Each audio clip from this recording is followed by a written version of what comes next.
Allez, super. Quand vous voulez, ça tourne. Pendant toute cette crise sanitaire, nous avons tous partagé un sentiment plutôt désagréable, le sentiment douloureux de l'incompréhension. On était bombardé d'idées, de propos contradictoires.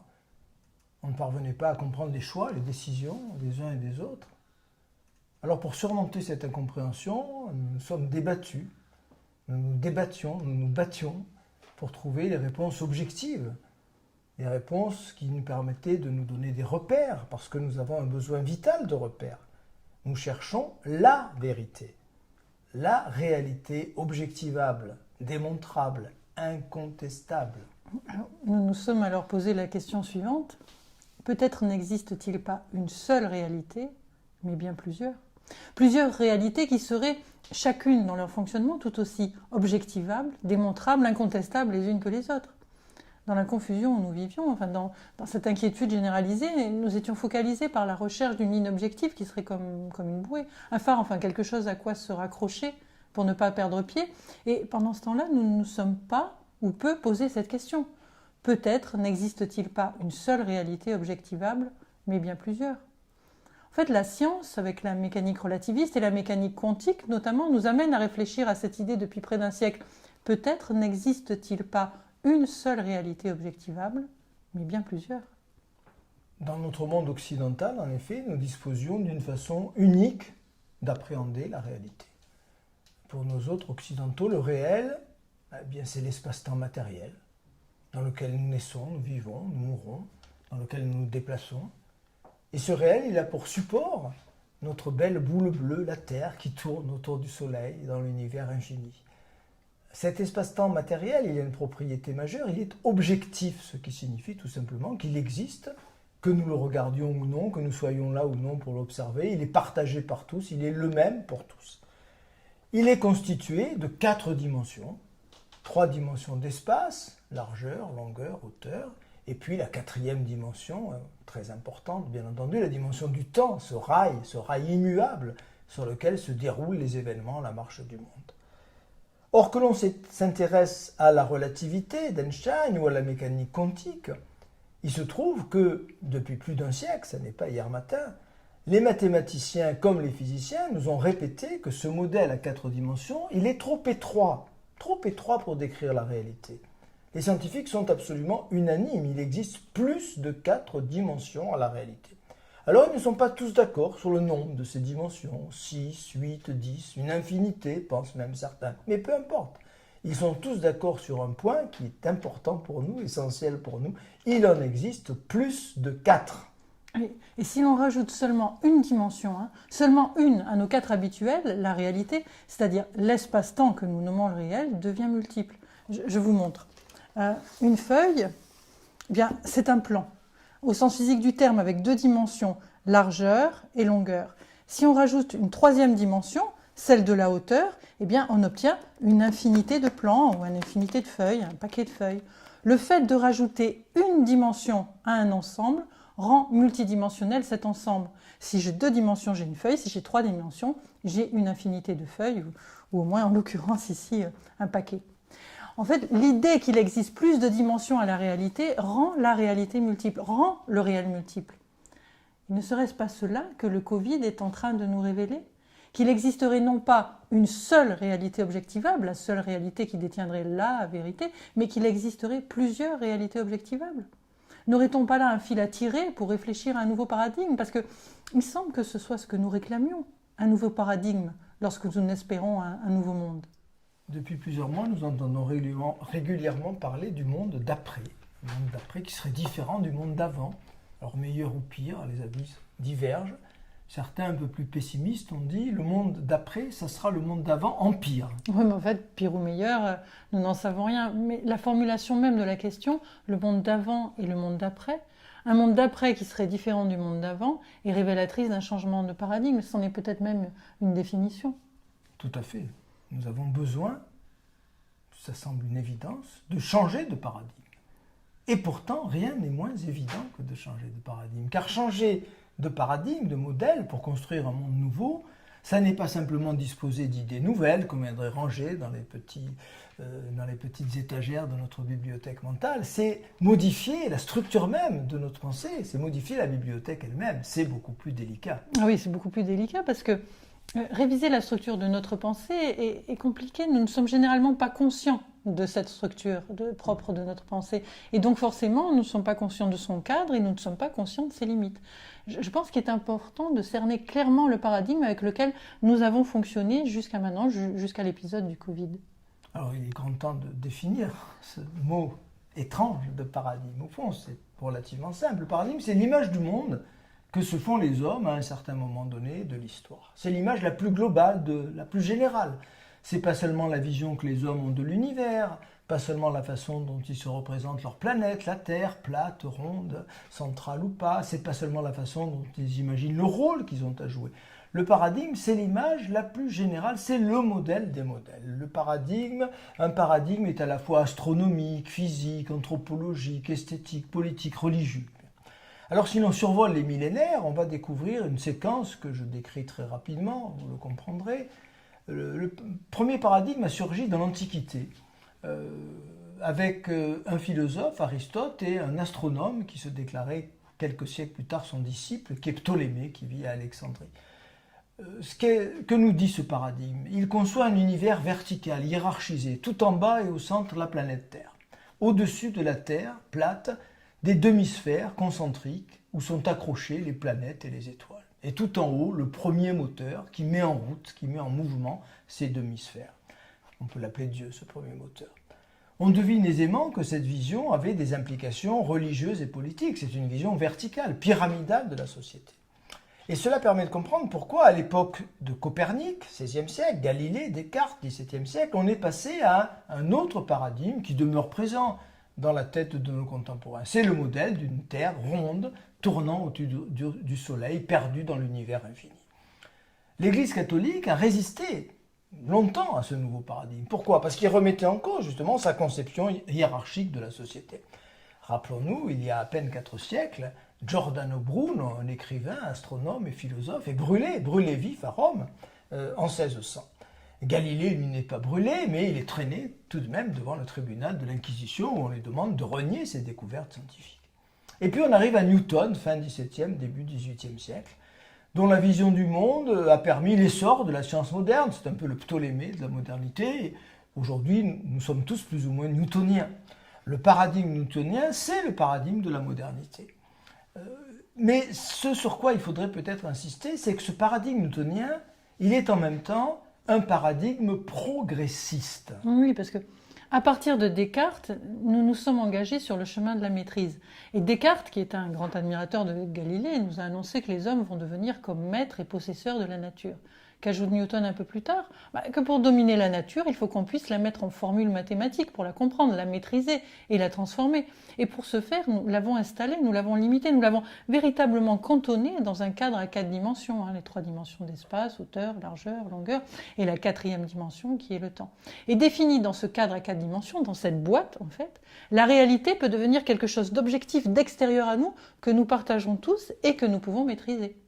Alors un paradigme met longtemps à produire tous ces effets. Il a fallu les catastrophes du XXe siècle, avec Hiroshima, Tchernobyl, la disparition de nombreuses espèces, le réchauffement climatique, pour qu'on découvre le caractère dangereux du paradigme progressiste. Mais comme pour les paradigmes antérieurs, le paradigme progressiste résiste à tout ce qui peut le remettre en cause. En effet, on s'aperçoit que malgré Tchernobyl, malgré les désastres écologiques que tu évoquais, le progressisme a continué à se déployer. Curieusement, il aurait dû reculer.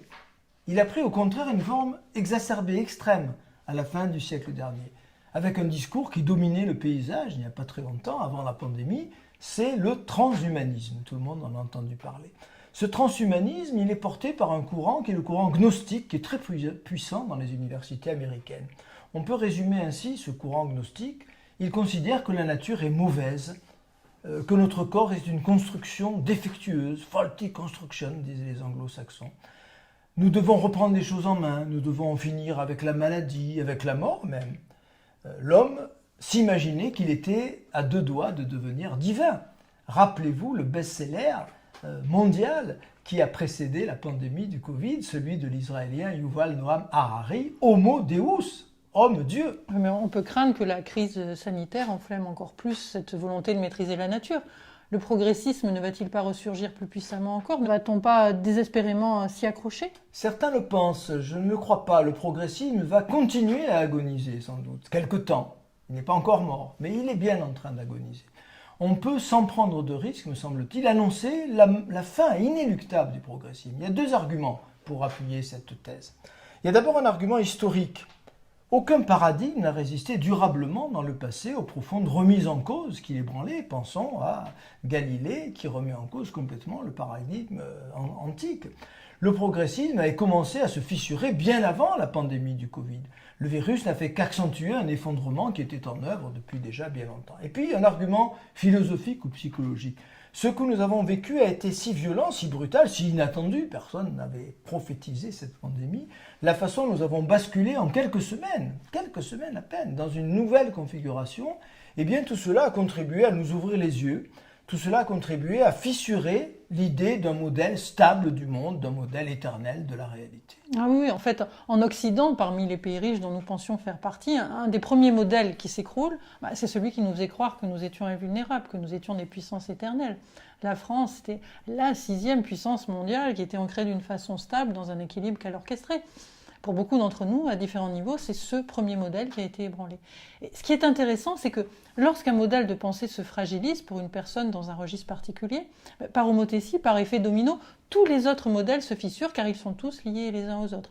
Tous nos modèles d'appréhension du réel, qu'ils soient économiques, politiques, scientifiques, artistiques, spirituels, s'étayent les uns sur les autres, se construisent les uns sur les autres, se nourrissent les uns des autres. En fait, ils sont symboliques les uns des autres et ils sont symboliques de l'idée que nous nous faisons du réel. C'est parce que nous mettons en place des systèmes qui sont conformes à la façon dont nous pensons que les choses fonctionnent, c'est évident. Si un des modèles se fissure, en fait, cela devient le moment opportun pour chacun d'entre nous d'un bond de conscience, d'un vrai grand bond de conscience. Ce qui vient de se passer dans nos vies, ce qui continue à se passer, parce que nous sommes encore dans cette pandémie, elle n'est pas terminée, tout cela nous amène à réviser nos croyances, globalement, profondément. Toutes nos croyances concernant la nature même de ce que nous appelons la réalité.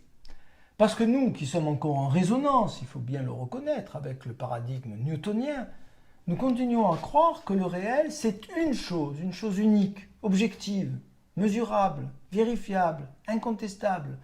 Et nous pouvons raisonner sur elle en nous appuyant sur sa nature concrète, sur sa nature absolue. Or, depuis le mois de mars, reconnaissons-le, nous cherchons tous désespérément la réalité unique dans la valse des études, des avis contradictoires. Quelques exemples. Le masque, c'est la solution. Non, les masques sont inutiles. La chloroquine, c'est le remède miracle. Non, la chloroquine est une escroquerie. Le confinement, oui, c'est l'arme absolue. Non, il faut laisser la liberté de se déplacer. Le virus est aéroporté. Non, il n'est pas aéroporté. Toutes ces affirmations nous viennent du monde scientifique, quand même, rappelons-le. Une deuxième vague inéluctable. Non, une marée descendante. Et on pourrait continuer longtemps à égrener cette litanie. Où est donc la vérité ? Où est donc la donnée réelle et objective sur laquelle on pourrait s'appuyer? Où est-elle? Mais nous sommes prêts à nous battre pour défendre celle que nous expérimentons, parce que si nous l'expérimentons, c'est forcément qu'elle est vérité, puisque dans notre structure de pensée, il ne peut en exister qu'une. En fait, c'est l'hypothèse maîtresse du paradigme avec lequel nous fonctionnons. Il se peut que nous soyons perdus aujourd'hui simplement parce que nous n'analysons pas et n'interprétons pas ce qui se passe avec le modèle adéquat. C'est un peu comme si on tentait de calculer la trajectoire des planètes autour du Soleil en raisonnant sur le modèle obsolète de la Terre plate. Nos hypothèses de réflexion ne concorderaient pas avec la réalité physique. Nos expériences et les résultats de nos calculs, faits par différents endroits, seraient incohérents. Nous n'utiliserions pas le bon système d'appréhension et de compréhension du réel. Nous n'utiliserions pas le paradigme adéquat. Et c'est ce que nous pouvons essayer d'entrevoir aujourd'hui avec cet épisode du Covid. C'est qu'il agit comme un révélateur. Le révélateur d'un fonctionnement de la réalité qui jusqu'à maintenant nous échappait. Le révélateur du nouveau paradigme. Nous vivons chacun dans notre monde, dans notre petit monde, un petit monde qui, dans la pratique quotidienne, nous semble solide parce qu'il est adapté à nos croyances. Certains utilisent de l'homéopathie, pensent qu'elle est efficace, d'autres jugent qu'il s'agit simplement de placebo, préfèrent les antibiotiques. Certains croient au vaccin, d'autres n'y croient pas. Certains croient en un Dieu, d'autres en un autre Dieu ou en l'absence de Dieu. Chacun vit dans sa bulle. Et jusqu'à maintenant, peu ou prou, ces petites bulles se déplaçaient parallèlement les unes aux autres. Elles se rencontraient peu. De temps en temps, il pouvait se produire une friction, mais on se supportait assez bien les uns les autres parce que ces bulles circulaient parallèlement. Nous vivions chacun dans notre bulle. Et en fait, le Covid, tout d'un coup, focalise l'attention de tous. Il est question de vie ou de mort, dans toutes nos petites bulles, dans tous nos petits mondes. Le Covid est présent. Et ce qui se passe autour de lui nous impacte tous, de près ou de loin. Nous regardons tous dans sa direction. Et en fait, il crée comme un goulot d'étranglement vers lequel tous nos petits mondes, qui étaient parallèles jusqu'alors, se mettent à converger. Et à l'approche du goulot, c'est le grand carambolage, ça ne passe pas. Parce que la réalité de l'un est différente de celle de l'autre. On se rend compte que la logique à l'œuvre dans le monde du voisin n'est pas celle qui est expérimentée dans la nôtre. Mais comment est-ce possible s'il n'existe qu'une seule réalité ? Car chacun dans sa petite bulle, dans son petit monde, dans sa réalité, est capable d'objectiver, est capable de théoriser, d'expérimenter que ce qu'il vit est juste. Mais comment est-ce possible ? Nous ne comprenons plus, nous nous sentons perdus. Parce que dans notre système de pensée, il ne peut pas exister plusieurs vérités scientifiquement démontrables, prouvées et vécues. Alors, nécessairement, ceux qui perçoivent autrement que nous doivent être soit dans l'erreur, ou bien ce sont des menteurs, ou bien encore ce sont des fraudeurs. Et pour rendre cohérent ce qui est vécu, des scénarios de complot, de conflits d'intérêts et bien d'autres variantes encore plus obscures naissent.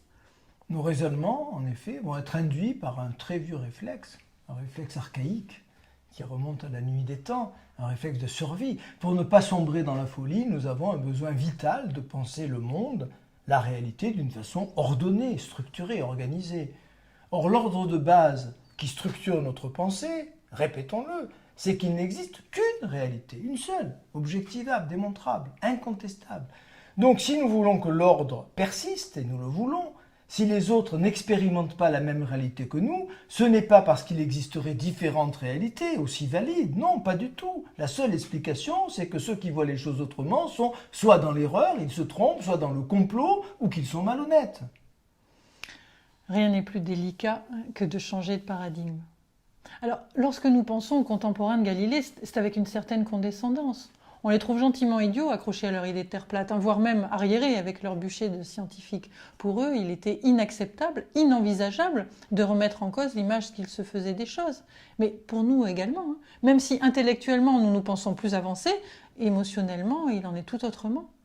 Lorsque nous utilisons l'expression « chacun dans notre petit monde », nous l'entendons comme une image. Les petits mondes de chacun, ce sont pour nous des points de vue différents d'une seule et même réalité. Seulement une question de points de vue différents. Parce que dans notre paradigme newtonien, la réalité reste une, unique, objective, vérifiable, incontestable. Mais ce n'est peut-être pas le cas, nous murmurent les physiciens quantiques depuis plusieurs décennies. C'est ce que nous avons voulu illustrer dans notre livre « Dessine-moi un chat de Schrödinger », illustré dans tous les sens du terme, au sens propre, grâce aux petits dessins très pédagogiques de notre illustratrice Céline Decorte, et puis au sens figuré également. Le paradigme newtonien, avec lequel nous raisonnons aujourd'hui encore, nous présente, répétons-le, une réalité objective et objectivable, une réalité unique, mesurable, que nous partageons tous. C'est l'image de la Terre unique sous une seule et unique cloche, un seul monde sous la cloche de notre pensée. Le paradigme quantique est totalement différent. Il existe une réalité, c'est-à-dire un espace-temps propre à celui qui l'expérimente. Autrement dit, il existe autant de réalités que d'individus, et c'est cette belle image de la tortue déclochée, si j'ose dire, et des différents mondes qui s'envolent dans toutes les directions. Un monde commun, c'est un seul monde, objectivable, c'est Newton, et chacun son monde relatif à chaque individu, c'est ce passage du modèle newtonien, un éclairage différent de la compréhension du réel. Alors, il est peut-être plus facile d'approcher cette idée en remplaçant le terme monde ou réalité par celui d'espace-temps. Chacun sa propre réalité devient chacun son propre espace-temps. Chacun sa bulle, chacun son petit monde devient chacun son propre espace-temps. Mais attention, ce n'est pas une image que j'emploie. Je parle bien de monde physique et non pas de monde symbolique. C'est là que les choses se gâtent, de monde physique et non pas symbolique. Quand on en arrive à ce point, dans le cheminement de nos idées, notre système de pensée se cabre, se met à résister de toutes ses forces. Une petite voix s'élève en nous Non, non, ce n'est pas possible. Jusqu'à présent, votre discours pouvait être intéressant, mais là, non. Une multiplicité de mondes physiques, c'est du délire, tout simplement. Le monde, il n'en existe qu'un. Rien n'est plus délicat que de changer de paradigme. Alors, essayons de poser les idées avant de prendre la fuite. Nous avons vu qu'il suffit de rajouter seulement une dimension à nos 4 habituels pour entrevoir que la réalité, c'est-à-dire les espaces-temps, deviennent multiples. Souvenez-vous, c'était mon paquet de feuilles. 2 dimensions, largeur et longueur, c'est un plan. 3 dimensions, si on rajoute la hauteur, c'est une infinité de plans. Il suffit de rajouter seulement une dimension à nos 4 habituels pour que la réalité devienne multiple. Alors, essayons de représenter cela avec nos petits mondes. Alors, cela représente notre Terre, notre monde, notre espace-temps. Si nous imaginons qu'il y a plus de dimensions à la réalité que celle de l'espace et du temps, qu'on en rajoute une 5e, c'est le même principe. Le fait de rajouter une dimension à un ensemble rend multidimensionnel cet ensemble. Un plan à 2 dimensions, je rajoute une 3e dimension, j'ai une infinité de plans. Un monde à 4 dimensions, je rajoute une 5e dimension, j'obtiens une infinité de mondes. L'idée qu'il existe plus de dimensions à la réalité que les 4 habituelles rend la réalité multiple, rend les espaces-temps multiples.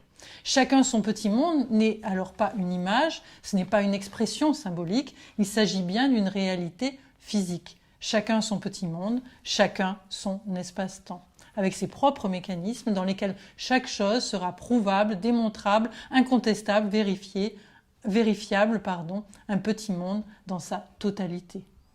Alors ton explication est brillante, mais elle sera peut-être jugée un peu rapide. On ne peut pas parler de démonstration.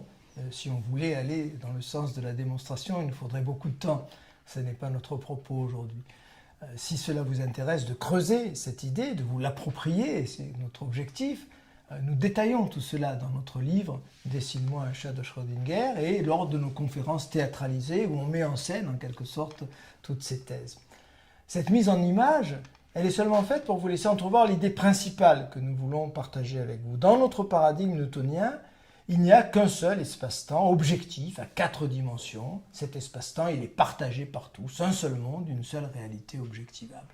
Au-delà de ce vieux paradigme qui se fissure de toutes parts, les choses sont envisagées avec des dimensions supplémentaires, ce qui entraîne, Virginie l'a dit, une multiplicité d'espaces-temps, chaque espace-temps étant relatif à l'observateur. Chacun son petit monde, un petit monde dans sa globalité. Et Einstein nous avait mis sur la voie avec cette expression que nous avons tous repris au moins une fois dans notre vie, tout est relatif. Mais nous étions loin, bien loin d'envisager ce que cette expression suggérait. Nous sommes en fait dans la même ignorance que celle vécue par les contemporains de Galilée. Quand on leur a annoncé que la Terre était ronde et que l'univers était infini, cela ne correspondait nullement à leur représentation du monde. Pour eux, la Terre était plate, parce que c'est ainsi qu'ils la voyaient, c'est ainsi qu'ils la percevaient, et parce qu'ils ne pouvaient pas concevoir qu'on puisse tenir debout sur une sphère. Alors, lorsqu'on ne comprend pas le principe de la gravité, être debout sur une sphère signifie que l'on peut tomber si on se déplace un peu trop loin du lieu où nous sommes. C'est tomber dans le vide infini, c'est l'angoisse suprême. Et ils ont affirmé les scientifiques. Et nous vivons aujourd'hui une angoisse peut-être d'une intensité comparable. Et nous muselons aussi nos scientifiques. Il est extrêmement difficile, en effet, de conceptualiser ce que nous ne comprenons pas. Et si l'idée qu'il faut conceptualiser nous effraie, nous sommes même prêts à nous battre pour que nos repères ne soient pas mis à mal, mis en cause. Rappelons-nous, on a emprisonné, on a torturé, on a brûlé des scientifiques il y a quelques siècles à peine, à l'époque de Galilée ou un peu avant. Le besoin de faire respecter l'ordre des choses était absolument impérieux. Et aujourd'hui encore, si on ne prend pas le temps d'y réfléchir, on ne saisit pas que l'ordre des choses est simplement celui que nous avons inventé en fonction de notre appréhension, de notre compréhension limitée, bien entendu, du réel. Cette idée-là, elle est difficilement concevable parce que nous confondons le réel avec la perception que nous en avons. Pour nous, dans ce modèle newtonien, ce vieux modèle, l'ordre des choses est extérieur à nous, alors qu'il n'est en fait que le reflet de nos limites, des limites de notre compréhension. L'image que nous nous faisons de la réalité est très éloignée de la nature même de la réalité. Et lorsque les contemporains de Galilée croyaient dur comme fer se déplacer sur une terre plate, ils se déplaçaient malgré tout sur une terre ronde. Ils en subissaient d'ailleurs les effets, à savoir la gravité. Alors, ils n'avaient pas conscience du mécanisme à l'œuvre, pour autant, ils le vivaient au quotidien. Nous n'avons pas tous conscience de la réalité multidimensionnelle, pour autant, nous en vivons également les effets. Et l'épisode Covid peut être perçu comme un révélateur de cette multidimensionnalité. L'épisode Covid met en lumière la multiplicité des réalités. Alors, si nous voulons bien un instant prendre du recul sur les débats autour du Covid et essayer d'envisager ce qui se passe sous un angle inédit, nous pouvons tirer ce fil de réflexion. Et s'il n'existait pas une seule réalité objectivable, démontrable, incontestable, mais bien plusieurs? Prendre du recul exige que nous laissions de côté, au moins le temps de la réflexion, tous les scénarios qui donnent de la cohérence à l'image du monde qui est la nôtre. Cette image que nous tentons inconsciemment, le plus souvent, de préserver. Je pense à l'idée que certains détiennent la vérité, le remède efficace, le traitement adéquat contre le Covid. D'autres veulent empoisonner la population carrément, ou la servir, la museler, profiter de la situation pour s'enrichir. Mettre de côté ces scénarios, c'est viscéralement difficile. C'est psychologiquement difficile aussi, car les scénarios que nous validons font écho à nos structures émotionnelles, à notre vécu, à notre histoire, à notre petit monde, à tout ce qui les a en grande partie étayés. Oui, je confirme, il est difficile de mettre de côté ces scénarios qui rendent cohérent notre ordre des choses. Lorsque moi-même je n'y parviens pas, je pense aux contemporains de Galilée, et j'éprouve envers eux beaucoup plus de compassion que de condescendance, croyez-moi, parce que pendant le confinement, je me suis rendu compte que j'étais comme eux émotionnellement. Je traitais de fou celui qui ne croyait pas à la même réalité que la mienne. Pour ma part, je suis de formation scientifique et je réside dans le Sud. Alors, les propos de Didier Raoult ont sonné juste à mes oreilles et je rentrais dans des colères folles lorsque je voyais ce qui se disait autour de l'hydroxychloroquine. Et tout cela me faisait résonner. Alors, au sens de résonance, pas de raisonnement. Tout cela me faisait résonner très intensément. Je traitais alors de fou, de complotiste, d'assassin, celui qui s'opposait à la réalité qu'exprimait ce scientifique, parce que cette réalité me paraissait cohérente. Elle me paraissait logique, parce qu'elle correspondait à l'ordre des choses qui construit ma propre réalité. Et la colère que je vivais à ce moment-là me rendait littéralement malade. J'ai dû prendre du recul sur mes émotions. Alors, je me suis servi de mes outils, de mon chemin de réflexion. Et lorsque je me suis un peu apaisée et que j'ai pu revenir à cette idée de réalité relative, au fait que chacun dans son monde expérimente, prouve, vit une vérité qui lui est propre et qui peut être différente de la mienne et qui peut être objectivable, alors un vrai miracle s'est produit. Je peux croire en ce que je vis. Je peux croire en ce que je vis et croire que l'autre vit quelque chose qui peut être différent, voire opposé, mais qui est tout aussi valide, parce que les réalités sont multiples.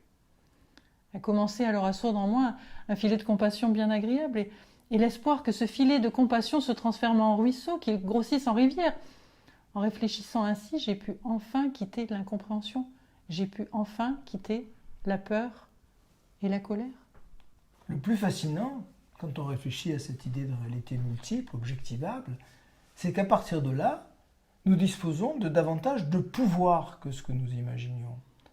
En effet, si ma réalité est mon monde, si mon espace-temps m'est propre, mais relatif, alors ma réalité et mon monde, mon espace-temps, sont beaucoup moins assujettis à l'autre et au pouvoir de l'autre et des autres.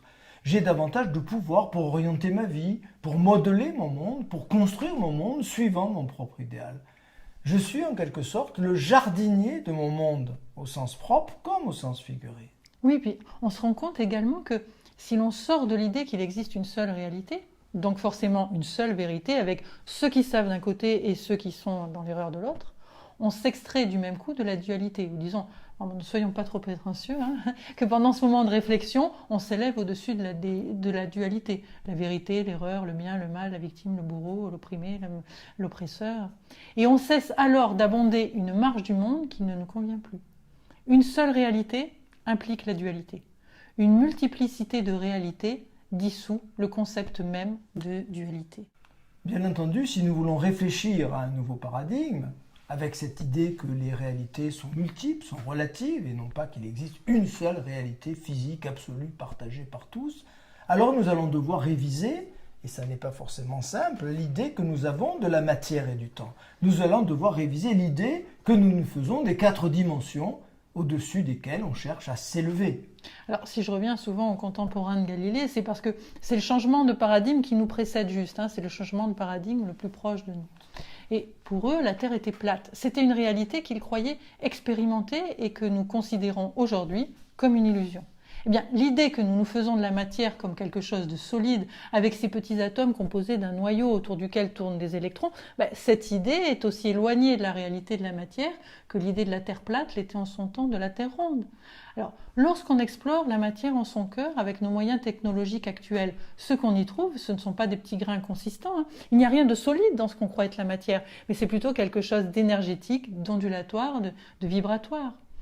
Alors lorsqu'on envisage les réalités multiples, ça ne sera pas comme les petites boules de Magellan, ni comme les dessins de notre livre, ça ne sera pas des terres superposées, mais c'est envisagé plutôt comme des canaux d'émission de télé où il nous suffit de changer la chaîne, c'est-à-dire la fréquence de réception, pour passer d'une émission à une autre, pour passer d'une réalité à l'autre.